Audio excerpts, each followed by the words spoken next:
Akkam jirtu nagaa keessanii bakka haala jirtan mara keessatti nagaan waaqayyo isiniif haa baay'atu. Anaa dhufuu baga nagaan dhuftan gara chaanaalii Hawwii Biyyaatti. Chaanaala kanaaf namoonni haaraa taatan yoo jiraattan immoo asumaan subscribe godhaa maatii ta'an affeerraa kooti. Maatii koorri taatanis anaa dhufuu baga nagaan dhuftanii. Egaa har'a viidiyoo biraatiin deebi'ee dhufeen jira. Egaa akkuma argitanii biddeen bareedaa kanan qopheeffadha. Isin immoo anuma waliin turaa na ordofaa.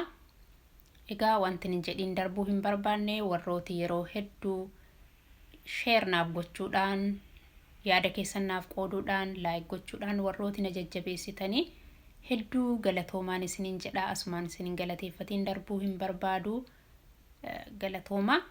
Egaa amma dhuma viidiyoo koottis na waliin tura. Xaafii kana masqalxeef kan jedhu kanan gargaarama. Daakuu kana ammagaa qodaatti galagashadheera. Bishaan kun irshoo bukoorraa san kaadheeroon toshurraan biseetti gargaaramudha. Isa daakuutti dabaladheen sukkuummadha. Ani dursee manitti naqadha. Suutannees itti naqachuu hin dandeenya rakkoo hin qabu. Daakuu keenya garuu sirriitti bishaan bulluqaan gargaarama. Ani bishaan bulluqaroon siniin jedhu baay'ee gubaas miti. Bu'aan baama keessaa buufadheeni labbi jedhama isaan gargaarama. Sirriitti sukkuuma nama barbaachisaa yeroo dheeraa fudhadheen sukkuuma.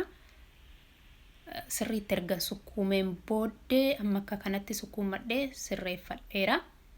Qodaan guddaattiin galagashadha. Ergan akkasitti sukkuumadhee sirreeffadheen booda qodaa kanatti galagasheeni bishaanuma bulluqaanii yookiin labbeedhaama sanaanii jechuudha nan qallifadha.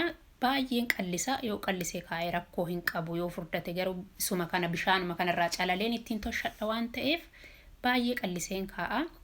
Kanaan booda sa'aatii 48 hin tursiisa. Sa'aatii 48 booddeedha kan hin toshu yookiin guyyaa 2 booda jechuudha. Bishaansaa guyyaa tokko ture irraa calaleen kaafadhaani. Sa'aatii 48 booda akka kana ta'ee jira bukoon ani bukeeffadhe.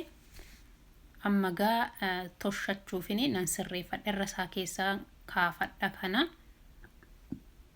Guyyaa tokkotti yookiin sa'aatii 12tti illee dursee takka irraa kaaseera kana ofirratti akka koppoo kana sanni gatee kaa'u. Amma ergan akkas godheen booda bishaan kanan irraa calaladha. Irraa calaleen ittiin qallifadha waan ta'eef bishaan kana bishaan sarraa calaladhee kunooti kanumaan hin deebisee bukoo sana qallifadhee ittiin toshadha. Amma ittiin qallifadha bishaanuma kanaanii bishaan biraa hin gargaaramu. Bishaan man ittiin bukeesse sana irraa calalee deebiseen isumaan hin qallisee toshadha. Ani karaa kanaatiin milkaa'een jira amma. Daakuun ani gargaarames xaafii duwwaadha. Homaatti hin daballee amma akka kanatti sirreeffadheera. Amma nan toshadha. Eelee koorra kaadhe. Kunootamma eelee koorra kaadhee biddeen koo toshachuu eegaleen jira. Egaa magaa tokko jedhee jalqabeera dafee itti hin qadaadu. Erga inni jabaafateen itti qadaada. Amma ittiin qadaadadha. Kunooti kana fakkaata amma biddeenni koo baay'ee bareedaa kana fakkaataa. Utuu homaa tokko obsiitii maaloo hin rakkatiin bishaan bulluqa duwwaatiin bishaan xiqqoo haadhaan hin toshadha isiniin jedheera. Akka kanatti ammallee ittiin dibadha. Eeleen koollee 230 irrattiin ho'iti sanarratti kan hin gargaaramu. Kana fakkaataa biddeenni koo akka kana bareedee jira. Egaa bishaan labbi jedhaadhaan bukeessee akka kanatti biddeen kana fakkaatu toshachuu danda'een jiraani. Egaa namni akka koo biddeen toshachuun rakkisee yoo jiraate tarii namni tokko lama yoo jiraate akka kanatti yaaltanii ilaaluu dandeessu. Ani akka kanatti milkaa'eera akka kanatti hin toshadha. Baay'ee namatti tola baay'ee lallaafalleeti. Ijisaallee baay'ee bareedaa. Kana fakkaataa akka biyyaa salphaatti bukeessanii toshachuun hin danda'amu. Naannoon jiru kanatti xiqqoo nama rakkisa. Bishaan sa'aa ta'uu maal akka ta'e hin beekne. Egaa kana fakkaataa akka kanatti hunda isaa toshadheerraadha.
Egaa biddeen koo tosheeraa dheeraa kana fakkaata.